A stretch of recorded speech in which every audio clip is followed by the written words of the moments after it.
Hello students. In our first video of probability, we have just discussed about probability. What is it? How it is started? और very basic concepts कि आपका experiment क्या होता है, random experiment क्या होता है, इवेंट क्या होती है, इवन क्लासिकल अप्रोच के बारे में हमने पढ़ा, एक्सपेरिमेंटल अप्रोच को हमने पढ़ा, and the modern approach that is named as exotic approach of probability. Mostly जो क्वेश्चंस आपसे पूछे जाएंगे all will be from here.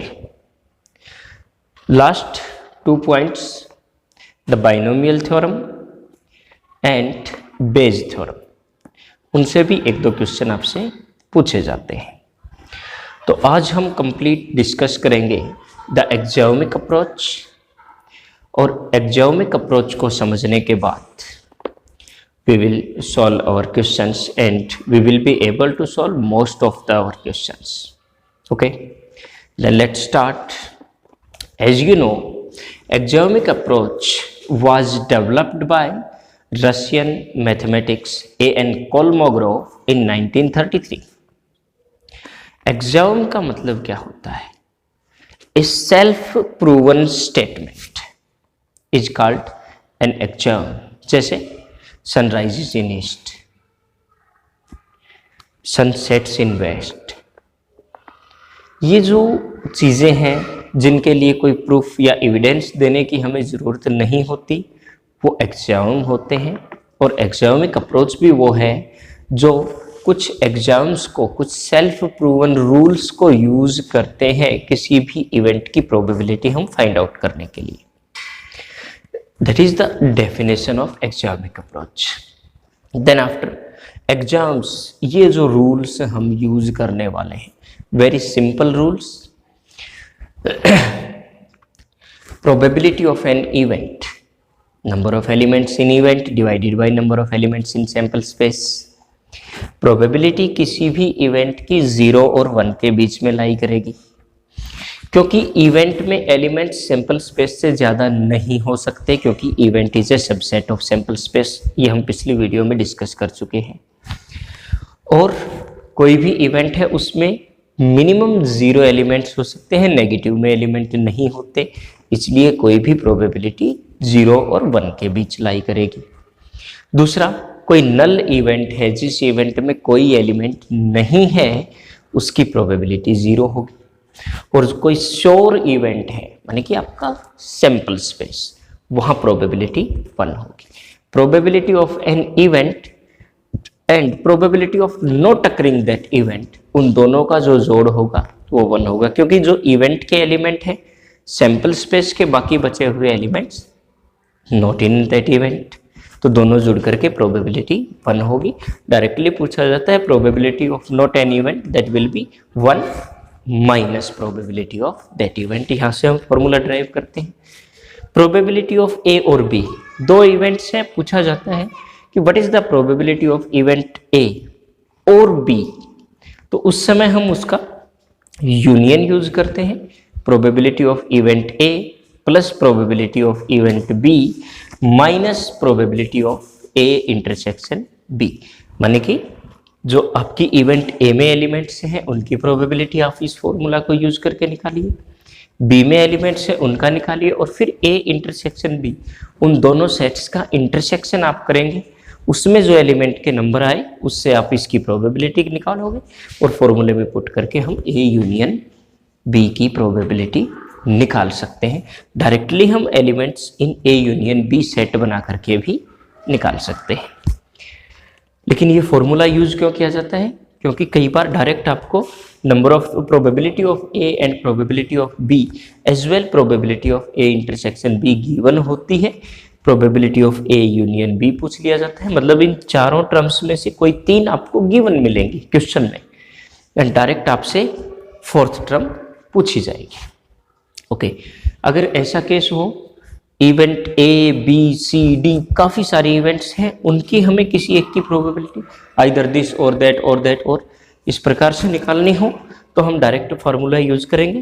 Probability of A plus probability of B plus probability of C D है तो plus probability of D minus A intersection B minus B intersection C minus C intersection A and plus probability of intersection of all those events A intersection B intersection C.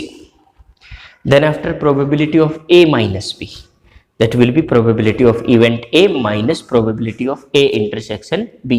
And if A and B are independent events, in that case probability of A and B both A intersection B will be probability of A multiplied by probability of B. Simple.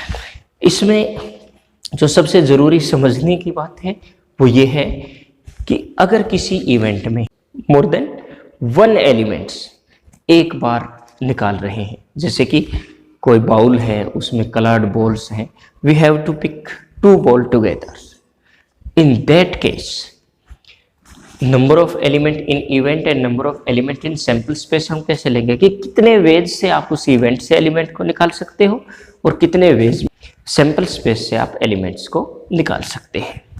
NCR का हम use करेंगे, n factorial divided by r factorial into n minus r factorial.